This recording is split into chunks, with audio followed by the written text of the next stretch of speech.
My fiancé had refused every request to let me meet his parents.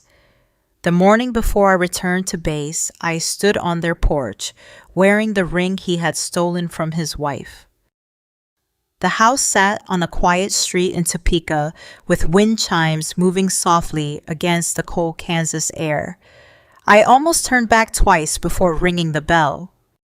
A woman in her 70s opened the door. Her eyes moved from my face to my car, where my army garment bag still hung in the back seat. Then she looked at my left hand.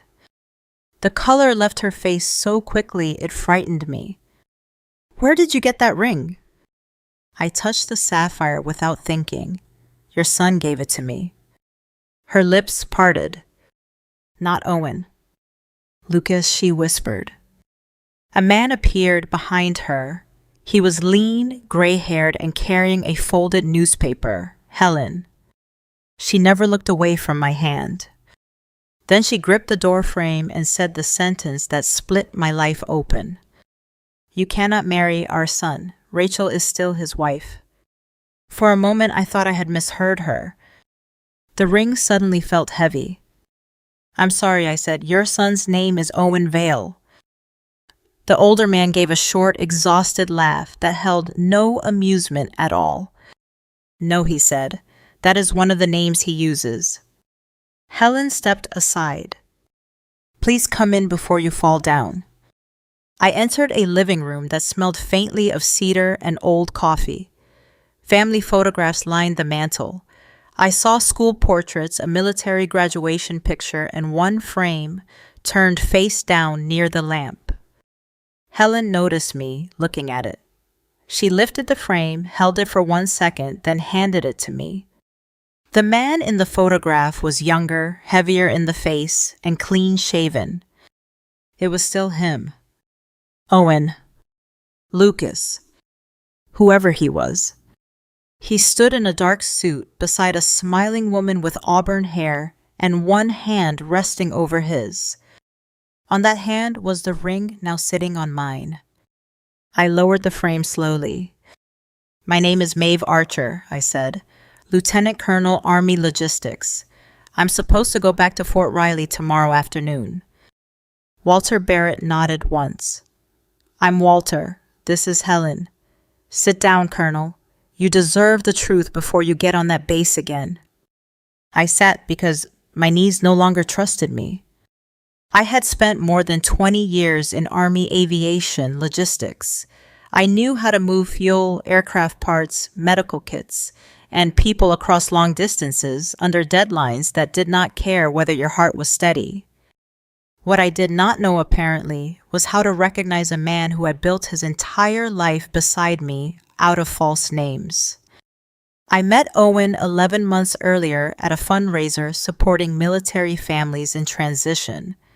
He knew how to speak to women in uniform without sounding intimidated or performative. He never asked stupid questions about deployment. He never bragged about how strong he was for dating someone with rank. He simply listened. After enough years of coming home to an empty townhouse and reheating dinner alone, calm begins to look a lot like safety. He said he worked in contract security consulting. He said his schedule was flexible. He said he admired women who knew how to carry responsibility without asking the world for applause. He also said his family was complicated. That was the first warning I minimized. The first time I suggested dinner with his parents, he smiled and changed the subject. The second time, he said his mother's memory was getting worse. The third time, he became angry. "They ruin every relationship I have," he said. "Do not hand them another chance." I should have heard the rehearsed quality in the sentence. Instead, I heard pain. Later, he told me he had been married once before. His wife Rachel had died after a car accident. He said it quietly while we were washing dishes one night. I touched his arm and said I was sorry. I never asked for a death certificate. I never asked which hospital. I never asked whether his parents spoke to him after the funeral. Grief tends to silence practical questions, because asking them can feel indecent. Now I sat in his parents' living room staring at evidence that grief had been one more story placed carefully between me and the truth. Helen brought me a glass of water. Her hand shook slightly when she set it down. "Did Lucas tell you we were cruel?" she asked. "He said you destroyed his first marriage and would destroy ours too." Walter exhaled through his nose. "That sounds like him. Simplify the lie, then make everyone else carry the shame." Helen sat across from me. "What did he tell you about Rachel?" "That she died." Silence filled the room in a way that felt almost respectful, like it needed a moment before the next injury could enter. Helen spoke first. "Rachel is alive." I gripped the water glass so tightly my fingers hurt. "She was injured badly, yes. She needed rehabilitation. But she is alive." Walter stood, walked to a filing cabinet, and pulled out a folder thick with copies. He did not dramatize what he was doing. That made it worse. He placed the first paper in front of me. Marriage certificate. Lucas Barrett and Rachel Ann Mercer. The second. A county records printout showing no divorce decree. The third. A photocopy of a police report concerning disputed withdrawals from an account containing disability compensation. The fourth. A receipt for a jewelry box. Helen disappeared into the hallway and returned with a small carved wooden box. She set it on the coffee table and opened it. Inside was the indentation where the sapphire ring had once rested. "This was Rachel's grandmother's ring," Helen said. "Lucas took it when he left." I stared down at my hand, then slowly removed the ring and placed it in the box. It felt less like taking off jewelry and more like returning evidence. "I don't understand," I said. "Why would he tell me she was dead?" "Because the dead cannot contradict a story," Walter replied. They told me the rest carefully, with dates, not drama. Rachel had been a former Army medic. She married Lucas before her accident. During her recovery, he managed bills, appointments, and paperwork. He also began pressuring her to sign broader and broader powers of attorney. When she hesitated, he became cold. When she asked questions, he accused her of not trusting him. When Helen and Walter challenged him, he cut contact. Before leaving, he took Rachel's ring, some of her identification papers, and money tied to her disability account. He blamed the entire collapse on Rachel's emotional instability. 3 years later, he was apparently calling himself Owen Vale and courting an Army officer scheduled to return to base. I looked toward the front window. My garment bag remained in the car. My deployment packet sat on the passenger seat. Everything suddenly aligned around a pattern I did not want to see. "You said he uses one of the names," I said.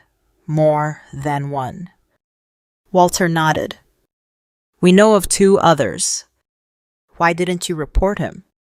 Helen answered, "That one." "We tried, but unless Rachel pushed further, he kept sliding between counties, short jobs, and partial identities. Most of what he did lived in the space between morally rotten and fully prosecuted." "What about Rachel?" "She wanted peace more than revenge," Helen said.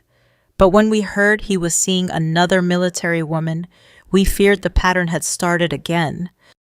The phrase "another military woman" landed hard. I thought about the papers Owen had pushed in front of me during the past month. A revised beneficiary form, a general financial power of attorney, temporary property management rights while I was away, access to accounts in case of emergencies during deployment. I did not sign them. At the time, I congratulated myself for being careful. Now I understood caution had not saved me from deception. It had only slowed his timing. "He wanted the courthouse wedding before I returned to base," I said aloud. Walter's eyes sharpened. How soon? 3 days.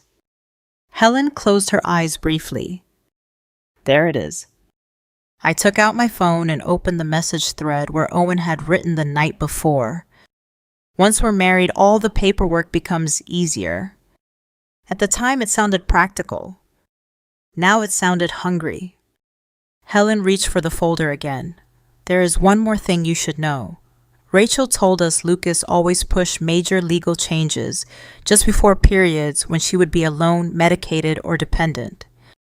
I almost laughed, but it would have come out sounding broken. I'm leaving for a 9-month assignment. Walter looked at me with a mechanic's precision, as if he were checking whether a machine still had one more failure in it. Then he did not choose you in spite of the deployment, Colonel. He chose you because of it. No one spoke for several seconds. Finally, I asked the question I had been avoiding since the door opened. Can I speak with Rachel? Helen glanced at Walter, then nodded. She deserves the choice. She retrieved her phone and dialed from memory. When the call connected, she stepped into the kitchen first, perhaps to prepare Rachel. Then she returned and put the call on speaker. A woman's voice came through, a little tired but steady. Helen. Rachel, there's someone here. Her name is Maeve Archer. I swallowed. Hello? Hello. I hated how formal I sounded, like I was reporting to a superior instead of speaking to a woman whose husband had asked me to marry him. I'm sorry to call like this, I said. I was engaged to a man I know as Owen Vale. The line went silent. Then Rachel asked very softly, Does he have dark hair with gray at the temples now? Yes. Does he tilt his head slightly when he lies, like he's waiting to see if you'll help him finish the story? I shut my eyes. Yes. More silence. Then she asked the question that made Helen grip the chair arm. Is he trying to marry you before a deployment? I looked at the blue assignment packet visible through the windshield of my car. Yes. When Rachel spoke again, her voice was no longer uncertain. Then he is doing to you what he tried to do to me. Rachel's warning changed the shape of every memory I had with Owen. I had believed he respected my military career because he never complained about long hours or sudden schedule changes. Now I understood that my absences were not obstacles to him. They were opportunities. Helen arranged for me to meet Rachel that afternoon at a veterans rehabilitation center outside Topeka. Walter drove because I did not trust myself to concentrate on the highway. Rachel waited in a quiet conference room with a cane beside her chair. She stood slowly when I entered. For one painful second, we studied each other. I expected anger. She had every right to resent the woman wearing her husband's engagement ring. Instead, she looked at my bare hand. Did you bring it? I opened the wooden box and placed it on the table. Rachel touched the sapphire but did not remove it. My grandmother gave me this before I deployed, she said. Lucas said it was too valuable to wear during rehabilitation. Then it disappeared. I am sorry. You did not steal it. I accepted it without knowing where it came from. That is how he works. He gives you something stolen, then lets your gratitude make you defend him. Her clarity hurt because I recognized myself in it. Rachel opened a folder containing bank records, letters, and old legal forms. She had collected them slowly after Lucas left. He wanted control before my accident settlement arrived, she said. He told me broad authority would make everything easier while I recovered. The phrase matched Owen's message exactly. Once we are married, all the paperwork becomes easier. Rachel showed me a general power of attorney Lucas had prepared. It allowed him to borrow against her home, redirect benefit payments, and make medical decisions. She refused to sign the final version. 2 weeks later, money disappeared from an account holding her disability compensation. Lucas claimed the bank made an error. When Rachel reported the withdrawal, he told relatives her brain injury made her confused. He made my questions sound like symptoms, she said. That pattern felt familiar too. Owen had recently told my friends that deployment stress made me overly suspicious. He said I checked paperwork repeatedly because my years in logistics had made me unable to trust anyone. I had laughed when he said it. Now I realized he had been preparing witnesses. Rachel handed me several letters sent under different names. Lucas Barrett, Owen Vale, Nathan Cole. Each identity appeared beside a different address, job, or woman. Special Agent Tessa Morgan met us at the center after Helen contacted the Legal Assistance Office at Fort Riley. Tessa worked with Army Criminal Investigation Division and specialized in fraud involving military families. She did not begin by promising an arrest. She asked for documents. I gave her photographs of Owen's identification, our wedding application, the power of attorney drafts, and every message connected to my deployment. Tessa examined the Christmas envelope that led me to the Barrett home.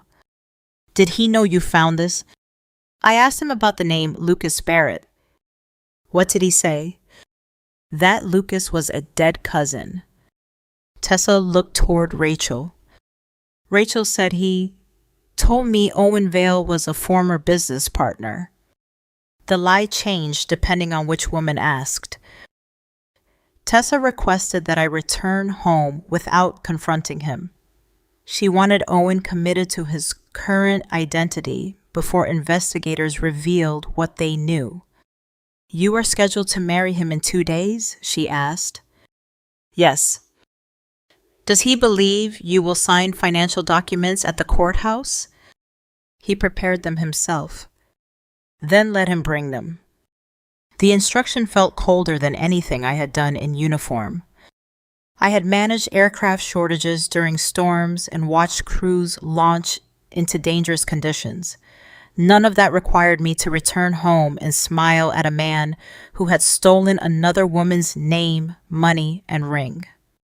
Rachel saw the hesitation on my face. You do not have to look strong when you see him, she said. I only need to remain clear. She nodded. That is enough. Before leaving, I pushed the wooden box toward her. The ring belongs with you. Rachel closed the lid. I do not need it to prove I survived him, she said, but I am glad he cannot use it again. That evening, I drove back to Manhattan with my challenge coin pressed into my palm. Owen was cooking dinner when I entered. He wore the blue shirt I once told him made his eyes look kind. For months, I had mistaken familiar details for proof of intimacy: a favorite shirt, a shared key, a toothbrush beside mine. A person could occupy every room of your life and still remain a stranger. How did the visit go? He asked. I had told him earlier that I planned to see his parents. They apologized. His hand stopped above the stove. For what? For interfering in your past relationships. He studied my face. Did they say anything about Rachel? They said you had suffered enough. The tension left his shoulders. He stepped toward me and kissed my forehead. I knew they would try to confuse you. They did not. Good. I placed my assignment packet on the counter.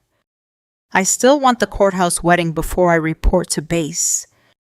His smile appeared immediately. Not gradually, not with relief, with calculation. I knew you would make the right choice. He turned off the stove and retrieved a black document case from the study. Inside were the forms he had pushed for weeks. A general financial power of attorney. A beneficiary update. Temporary authority over my house. Access to an investment account. Permission to communicate with my command and medical providers. I flipped through the pages slowly. This is a lot. We will be married. It is normal. I thought we could sign everything at the courthouse. He hesitated. Why there? I leave tomorrow. I do not want to make a mistake because I am tired. His expression softened again. Of course, we will do it together. Tessa had warned me that predators often became gentlest when they believed resistance had ended. The next morning, investigators began verifying his records. The social security number attached to Owen Vale did not match his birth information. His security consulting license was fabricated. The defense contractor references on his base access application led to closed companies and disconnected numbers. The identification he used for the marriage license contained a photograph of Lucas Barrett with altered personal data. His fingerprints provided the final link. They matched fingerprints attached to Lucas and Rachel's original marriage certificate. No divorce existed in Kansas, Missouri, Colorado, or any state where he had lived.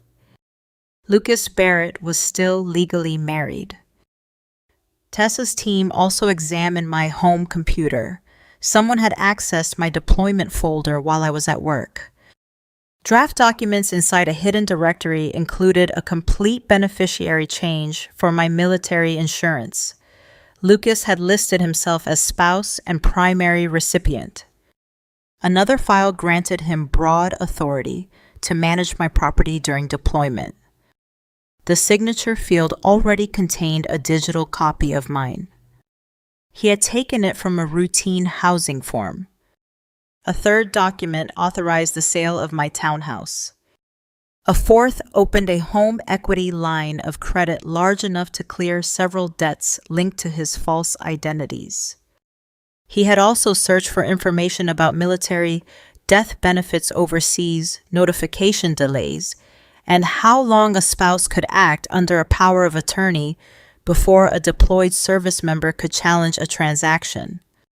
That search ended any remaining hope that he had only lied about his past because he feared rejection. He had selected the timing carefully. Marriage first. Deployment second. Financial access third. By the time I returned, he expected the house credit and insurance designations to be beyond easy recovery. Rachel's records showed he had attempted the same sequence with her. Medical dependence gave him time. My deployment would give him distance. Tessa recovered another document from the black case after obtaining legal authority to copy it. It appeared to be a certified divorce decree between Lucas and Rachel. The seal was false. The case number belonged to an unrelated property dispute. The judge named on the document had retired before the supposed filing date. Lucas did not merely hide an existing marriage. He carried proof he knew was fabricated so he could create another one. The base legal office issued an emergency protection notice for my records. My bank froze new credit requests. My command removed Lucas from every approved contact list. I changed the locks, but allowed him to believe his key still worked. The night before the courthouse appointment, he slept beside me as though nothing had changed. I remained awake, listening to his breathing. At 3 a.m, he reached across the bed and rested one hand on my shoulder. For months, that gesture had comforted me. Now I wondered how many times Rachel had awakened beneath the same hand while he planned to take something from her. I rose before dawn and dressed in civilian clothes.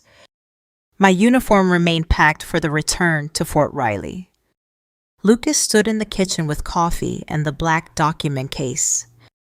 "You are quiet," he said. "Long day ahead. After today, you will not have to manage everything alone." That promise had once sounded loving. Now I heard the ownership inside it. Before the courthouse appointment, I met Rachel Helen Walter and Tessa in a private room across the hall. Rachel held the wooden ring box. Helen looked older than she had the day before.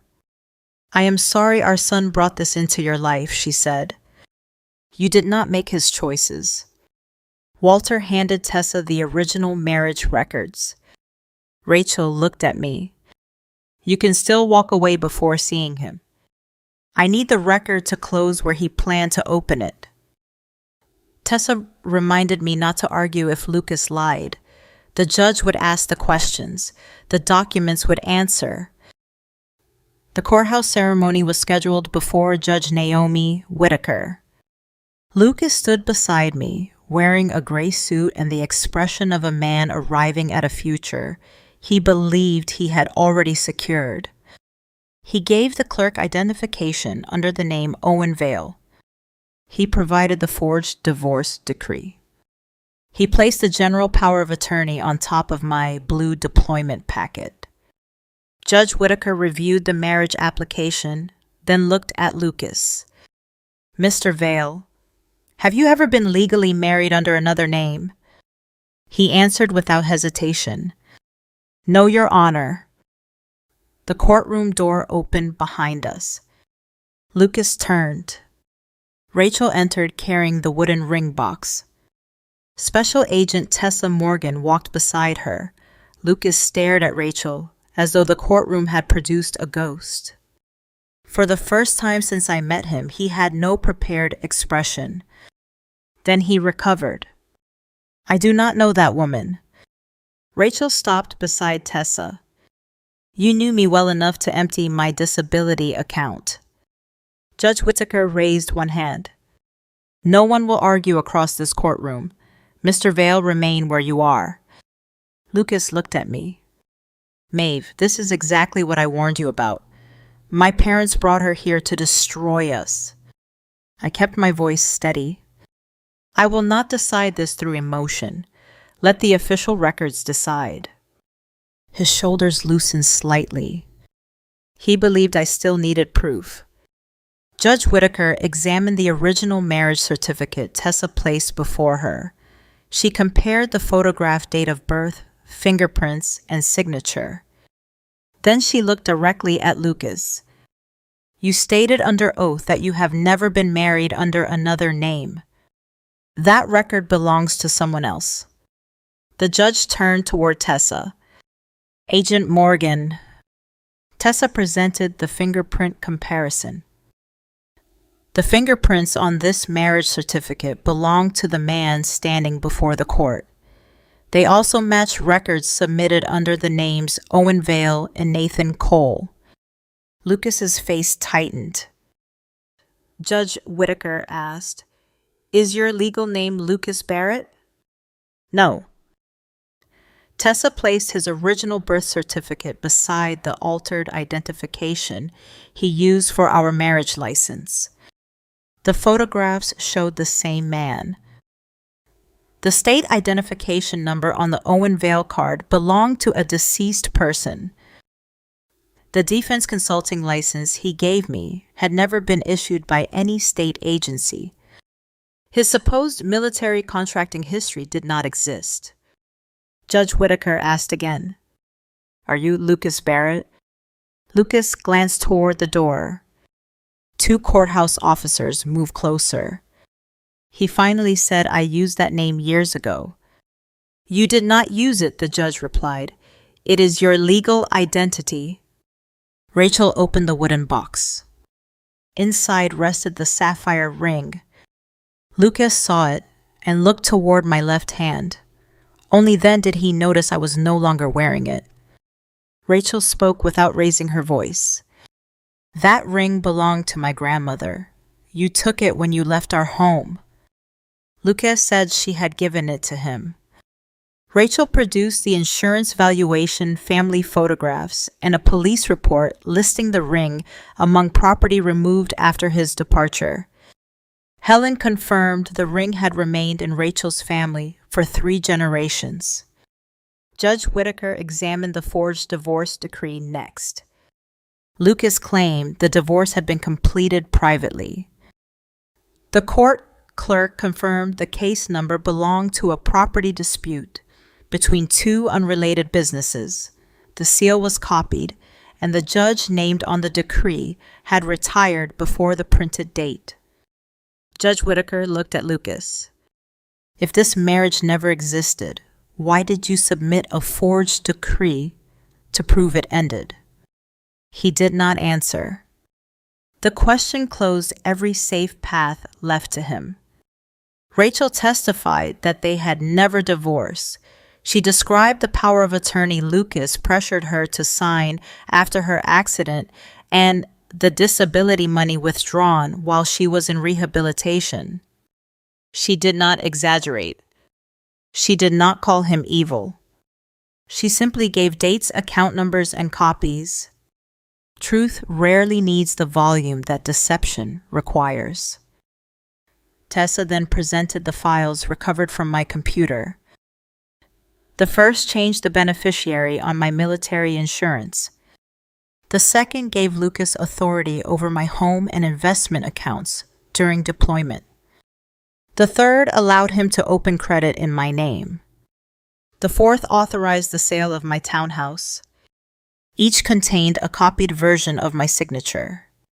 I had signed none of them. Lucas said the files were only drafts. Tessa opened the metadata. Several had already been uploaded to financial institutions. One credit application had been scheduled for submission the morning after our courthouse wedding. A message to a lender appeared on the evidence screen. My wife deploys immediately. I will have full authority before she can interfere. The courtroom became silent. Lucas looked at me again. I was trying to prepare our life. You were preparing to use my absence, I said. Judge Whittaker reviewed his application for access to Fort Riley. He had used false employment records and a fabricated security background to enter restricted areas while visiting me. He also accessed my deployment packet without authorization. Tessa explained that his search history included military death benefits, delayed overseas notification, and the duration of financial powers during deployment. The pattern was no longer private betrayal. It involved false access to a military installation and planned financial exploitation of a deployed officer. Judge Whittaker stopped the ceremony immediately. The marriage license was rejected. The forged documents were seized.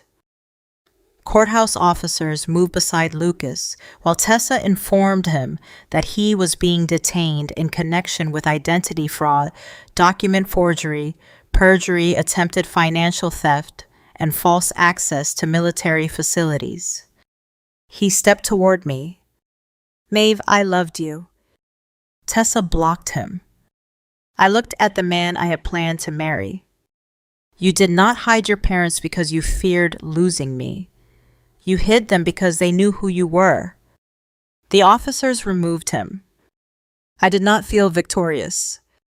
I felt tired. A future can collapse quietly even when the truth enters loudly. Rachel remained near the witness table. Helen held Walter's arm. None of them celebrated. Lucas had harmed each of us differently, but his arrest did not return the year's money or trust he took. Rachel closed the wooden box. Do you want to keep the ring as evidence? No, I said. It already finished its work. The investigation widened over the following months. Accounts connected to Lucas and his aliases were frozen. My bank canceled the unauthorized credit requests. Every false power of attorney was declared invalid. Fort Riley permanently revoked his access. Investigators contacted other women linked to the names he had used. 2 had received similar requests for financial authority before long trips or medical procedures. Rachel recovered part of her disability money through seized accounts. The remainder could not be restored, but the official record finally named what happened to her. Lucas later pleaded guilty to several fraud and identity charges. Additional financial cases continued separately. He wrote to me from custody. He said he truly loved me and only lied because he believed the truth would make me leave. I answered once, "You did not lie to keep me. You lied to gain access to what would remain after I left for duty." I sent nothing else. Helen and Walter apologized repeatedly for their son. I told them they were not responsible for choices they had tried to expose. Still, I kept clear boundaries. I did not become part of the Barrett family conflict. I did not carry messages between Lucas and his parents. Our contact remained limited to the case and to supporting Rachel when needed. Compassion does not require entering every broken room. I returned to Fort Riley without a fiancé. The first night back, I removed the empty ring box from my bag and placed my aviation challenge coin beside it. For several weeks, the bare place on my finger felt like evidence of failure. Then it began to feel like space. A ring can promise a future, but it can also carry evidence from the past. 1 year later, I completed my assignment and returned to Kansas. With Tessa, Rachel, and the base legal office, I helped establish a program called Before You Deploy, Verify. We taught service members to confirm marriage histories, limit powers of attorney, protect beneficiaries, and review financial access before leaving the country. Rachel spoke during the first session. She stood with her cane beside the wooden ring box and told the room, "Love should never require you to surrender the documents that protect your life." No one looked away. Helen later returned the box to Rachel privately. Rachel kept the ring inside, not as a symbol of marriage, but as proof that stolen things could sometimes return without carrying the same power. At sunrise, after our first training session, I stood near the Fort Riley flight line. A helicopter lifted beyond the hangars while I turned my challenge coin between my fingers. Lucas wanted to become my husband before I became unreachable. The truth reached me first. His parents did not destroy our engagement. They exposed the lie holding it together. I returned to base without the man I expected beside me, but my home, my name, my benefits, and my future still belonged to me. An empty hand is not always a sign that love failed. Sometimes it means deception lost its grip.